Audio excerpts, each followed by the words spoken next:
Hello students welcome to my channel. आज video रे तुम मानकर अष्टम श्रेणी साहित्य बहिर दशहरा भेटी चैप्टर टीर प्रश्नोत्तर गुडी का आलोचना करनेबा। प्रथमे एक नंबर आस कथावार्ता हेबा। क गल्पटी रे केउ समयर कथा कुहा जायछि? उत्तर गल्पटी रे आश्विन मास दुर्गा पूजा बा विजया दशमी रो सकाळ कथा कुहा जायछि। मन रखिबो विजया दशमी रो सकाळ कथा गल्पटी रे कुहा जायछि। ख सुनंदा को उपहार देबा पई तांको स्वामी काहेकि भाबिथिले? उत्तर दुर्गा पूजा अवसर रे सुनंदा को उपहार देबा पई तांको स्वामी भाबिथिले। ग लेखकंको कोठरी रे थिबा केउ छवि गुडी को देखि सुनंदा भय करूथिले? उत्तर सुनंदांको स्वामी 7-8 दिन तळे खबर कागजरु काटी बड़ बड़ पोस्टबोर्ड रे लगाइथिबा छवि गुडी को देखि सुनंदा भय करूथिले। घ केउ मानको निमंत्रण करबा को सुनंदा लेखकंको कहिथिले? उत्तर नुआ सब जज प्रेमराज बाबू, तांको स्त्री चांदिनी और तांकर पुओ झियो ब्लेडर बंकिम बाबू, जोसेफ राउत और तांको स्त्री इभी राउत, चरण किंकर बाबू को निमंत्रण करबा को सुनंदा लेखकंको कहिथिले। उपहार रूपे केउ केउ जिनिस पाइबा पई सुनंदा इच्छा प्रकाश करिथिले? उत्तर उपहार स्वरूप गोटे रेडियो, गोटे सेट इवनिंग इन पेरिस, 2 खंड दामिकिया साड़ी पाइबा पई सुनंदा इच्छा प्रकाश करिथिले। 2 नंबर तळे दिया जायथिबा प्रश्न गुडिकर उत्तर 2 बा 3 वाक्य रे लेख। क सुनंदा और लेखकंक मधुर की पार्थक्य रहितिला? उत्तर सुनंदा धनीगर झियो हिसाब रे स्वामी को आर्थिक सहायता करथिले भी तांको मन रे अहं भाव लुचि रहितिला। से थिले काव्य कविता अनुरागी, मात्र लेखक थिले दरदी, मानववादी, वास्तववादी और भाव प्रवणताहीन। सुनंदा को लेखक गुरुत्व देउथिया बेले सुनंदा निज उपरे गुरुत्व देउथिले। ख दुखिया मा रमु को काहेकि चिनी मागुथिला?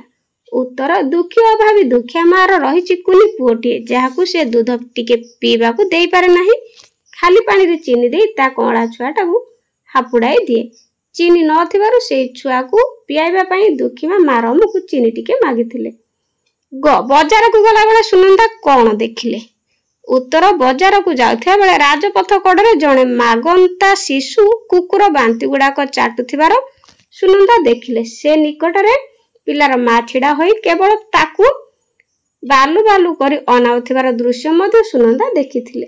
घ साड़ी और जिनिस पत्र किनिबा को सुनंदा काहेकि मना कले? उत्तर मागंता पिलार कुकुर बांती गुडा को चाटी खाइबार दृश्य, अनाहारी मार नर्दमारु ऐठा खलीपत्र साउंडीबार दृश्य, गली रास्ता करे दूध टपे न पाई मा कोଳରେ शिशु ढଳି पड़िबार प्रसंग जानिबा परे सुनंदा को हृदय करुणा रे भरि जाइथिला। सेही परि सेवकंक ठारू अनाहार महामारी रो मफसल अखाद्य खाई पटाली पटाली लोक मरुथिबार कथा सुनी तांको मन रे परिवर्तन आसिला। सेही सब लोकंक पई मन रे दया आसुथिबार सुनंदा दशहरा मौज उपलक्षे साड़ी और जिनिस पत्र किनिबा को स्वामी को मना करथिले। सुनंदा भोजनालय काहेकि खोला जायथिला? उत्तर गाल्पिकंक सह रास्ता रे गला बेले खाद्य पई बुबुखु लोकमानक जंत्रणा और खाद्य बिना लोकमानक मृत्युवरण विभत्स दृश्य देखि सुनंदांक हृदय तरଳି जायथिला। सेई बिभुखु मानकु मुठाए दाना जोगाई देबा पई और प्रति संध्यारे 500 रु अधिक भिकारी भिकारुणी मुहरे दाना देबा पई सुनंदा भोजनालय खोला जायथिला। 3 नंबर तळे दिया जायथिबा उक्त गुडी को सरल भाषा रे बुझाई लिखिबा। क सेही संगात आज भी मोर प्राण को मधु छंदरे उथल करे, सेते बेले मु तांकर हास्यदीप्त तृप्त मुख ऊपर नेत्रपात करे। उत्तर उक्त गद्यांशटी गाल्पिक राजकिशोरायଙ୍କ मानविक मूल्यबोधर गल्प दशहरा भेटीर एक उल्लेखयोग्य प्रसंग। एथिरे लेखकंक मनरे पत्नी सुनंदा प्रति रहितिबा आवेगात्मक भाव को सुंदर भाव रे सुचाई अछि। लेखक दीर्घ 20 वर्ष तले सुनंदा को विवाह करिसंती। सुनंदार रूप को नै तांको मनरे देखा देछि आनंद भाव। सेही रूप शोभा को नै तांको मनरे गुंजरित होइछि संगीतर स्वर। सेही स्वर दीर्घ दिन परे भी बेसुरा होई नाही, बरं 20 वर्ष परे सेही सुमधुर भाव लेखक प्राण को तरंगायित करे। सुनंदार हस हस मुह को देखिले लेखकंक मनरे सृष्टि आनंद उत्पलित चिंताधारा। सुनंदा प्रति लेखकंक मनरे रहितिया भल पाइबा को गाल्पिक सुंदर भाव रे सुचाई अछंती। ख तुमर परितृप्ति पाई मोर एते दिनर दान वृक्षर गोटे मात्र कीट मु छाड़ी दे पारे ना। उत्तर आलोच्य गद्यांशटी गाल्पिक राजकिशोर राय दशहरा भेटीर एक मूल्यवान प्रसंग। एथिरे लेखकଙ୍କ मनरे पत्नी सुनंदा प्रति रहित अहेतुक भल पाइबा को सुंदर भाव वर्णना करा जायछि। लेखक विवाह करिसंती सुनंदा को दीर्घ 20 वर्ष तळ। सुनंदा धनीर कन्या भितर सामान्य अहं को से सही पारंती नाही, तथापि कौनसी समय रे सुनंदा मन दुख होला बळे प्रतिवाद करंती नाही। लेखक सुनंदा पई अनेक किछि कला पर मध्ये तांकर मनोभाव को बदलाई पारना। विजया दशमी रे सुंदर सुखकर प्रभात रे सुनंदा निज कोठरीटी को झाड़ी सफा करी भल भाव रे सजाई दैछंती। मात्र स्वामी कोठरी को सजाइबा को चाहि नांती, कारण स्वामी कोठरी रे टंगा जाइथिबा चित्र को से सहय करि पारंती नाही। बरं सेही सब चित्र देखिले सुनंदा को मन रे भय आसे। सुनंदा एभली चिंताधारा को लेखक बदलाई देबा को चाहिचंती। जे चित्र सुनंदा को मन रे भय सृष्टिकारी ताहाकू से खोली देबा को कहिचंती, कारण सुनंदार परितृप्ति पई से सब किछि करबा को प्रस्तुत होइचंती। सुनंदा मन खुशी सृष्टि करबा को लेखक सब बेले आग्रह प्रकाश करिसंती। सूचनात्मक भावे कहिसंती जे दान वृक्ष को से एते दिन धरि जत्नर सहित रखिसंती सेथिरे सामान्य कीटटिए बसिबा को अनुमति देई परिबे नाही। सुनंदा का प्रति लेखकଙ୍କ मनरे रहिथिबा भाव एही उक्ति माध्यम रे सुंदर भावे प्रकाश पाइछि। 4 नंबर तळे केते गुडी शब्द दिया जायछि। डाहण पाख कोठर रे ताहार अर्थ दिया जायछि। ठीक अर्थ बाछि सेही शब्द निकट रे लिखिबा। एठी शब्द रो अर्थ गुडी को देइछि। तो आपको अर्थात कंचा, पक्व अर्थात पाचिला, आपको हेले कंचा। थाळ लाउ फळ रे तयारी भिक्षा पात्र, जहाकू कि जोगी माने कांधरे पकाई कि मागंती। इंगित इशारा, उथल अस्थिर अभिनिवेश, मनोजोग। 5 नंबर क स्तंभ रे केतोटी शब्द ख स्तंभ रे सेही शब्द संपर्कित वाक्य और ग स्तंभ रे सेही शब्दर अर्थ रहिछि। तो पिला माने क स्तंभ रे रहिछि केतोटी शब्द रहिछि, ख स्तंभ रे सेही शब्द संपर्कित किछि वाक्य अछि एवं ग स्तंभ रे सेही शब्दर अर्थ सुडिक रहिछि। ए शब्द अर्थ रहिछि। तो आस क ख ग स्तंभ को मिसाइबा परे ग स्तंभर अर्थ को जी पुणी थरे शब्द अर्थ सह गोटे वाक्य करबा। शब्द नबा अर्थ नबा तापरे वाक्य करबा। देखो एठी पिला माने दे देछि क स्तंभ, ख स्तंभ और ग स्तंभ। क स्तंभ रे शब्द देछि, ख स्तंभ रे वाक्य गुडी को देछि, ग स्तंभ रे अर्थ देछि। वर्तमान ए गुडी को लेके हमें गोटे वाक्य करबा। क स्तंभ क शब्द, ख वाक्य, ग रे अर्थ। अळिक, एही अळिक संसार मायापूर्ण अर्थात मिथ्या। अम्लान शिशुटर अम्लान मुखटी को देखि खुशी हेली अर्थात सतेज हेली। तिल प्रभु गणेशଙ୍କର तिଳରେ ତିଆରି लडू प्रिय। राशि आत्महरा, काश्मीर दृश्य देखि महेश आत्महरा होइगला अर्थात निजको भूली जिबा। अभिभूत, मुख्यमंत्री आतिथ्य रे अतिथि अभिभूत होइगला अर्थात भाव विह्वल होइगले। आस अर्थ सह वाक्य लिखे। अळिका मिथ्या, एही अळिक संसार मायापूर्ण। अम्लान सतेज, शिशुटर अम्लान मुखटी को देखि खुशी हेली। तिल बा राशि, प्रभु गणेशଙ୍କର तिଳରେ ତିଆରି लडू प्रिय। आत्महरा, निजको भूली जिबा। काश्मीर दृश्य देखि महेश आत्महरा होइगले। तापर अभिभूत, विह्वल, मुख्यमंत्री आतिथ्य रे अतिथि अभिभूत होइगले।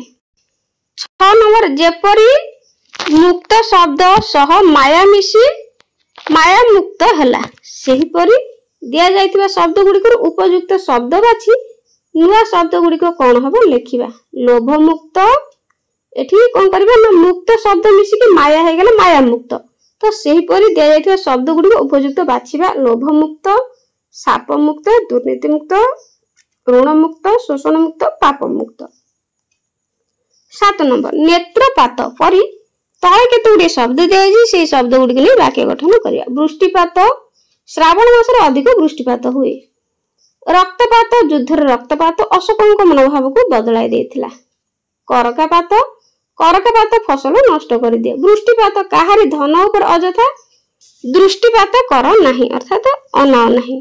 कर्णपात, खळ लोक माने अन्यर कथा को कर्णपात करी न थांती। तापरे 8 नंबर तले दिया जाइथिबा अनुच्छेदटी को पढ़ी केतोटी प्रश्न तैयारी करिबा। ए अनुच्छेदटी को पढ़िबा एवं प्रश्न तैयारी करिबा। सुनंदार बेपथु हाथ बढ़ाई देला 20 टंका।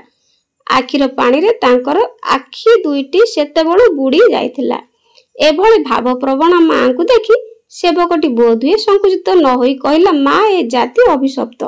केबे सुनिछंती न खाई भोक उपास रे केउ जाति मरिछि? मफसल कहानी न सुनिबा ही भल। पटाली पर पटाली केबे अनाहार नुहे महामारी। मलेरिया अखाद्य खाइले पिंड रहिबो तो मा मु जाए धन्यवाद। राम नाम सत्य है। प्रश्न करिबा। सुनंदार बेपथु हाथ केते टंका बढ़ाई देइथिला? ख काहार बेपथु हाथ 20 टंका बढ़ाई देइथिला? ग काहार आखिर पानी रे आखि दुईटी बुड़ी जाइथिला? घ सेवकटी काहीकि संकुचित न होई कहिथिला? उ सेवकटी संकुचित न होई कोन कहिथिला? च मफसल कहानी किपरि थिला? छ केउ समय रे राम नाम सत्य है कुआ जाय थाए? ज किए राम नाम सत्य है बोली कहिथिला? 9 नंबर शब्द गुडिकर बनान ठीक करी लिखिबा। तो पिला माने एटी शब्द गुडिक देइछि भूल भाल करी कि तार बनान गुडिक हमें ठीक भाबरे लिखिबा। तो परीक्षा रे तुम मानकर मध्य शुद्ध शब्द पढ़िबो। अक्षर गुडिक भूल भाल करी देइथिबो ताकू ठीक करी कि लिखिबो परीक्षा रे। उत्तर प्रथमे बुभुक्षा देखो पिला माने बुभुक्षा हर्षकार रहिबो उभय रे। तापर आद्र स्पेलिंग दरे रे रकार उपास उपा दंतेश। तापर सन्यासी दंतेश दीर्घिकार सन्यासी। तापर अर्णपूर्णा देखो अ न तळे न पूर्णा ऊर्ध्व स्पेलिंग एम्ति। तापर गवाक्ष ठीक अछि। तापर वक्तृता सबले पिला माने एम्ति लिखिबो क तक्त रूपता वक्तृता। अंतर्जामी मोर दीर्घिकार मूर्ति द्वितीयत हर्षिकार रे। पिला माने वीडियो टी केमति लागला कमेंट रे निश्चित जणाइबो। भल लागितले लाइक कर दबो। तो आज पई रहउची गॉड ब्लेस यू।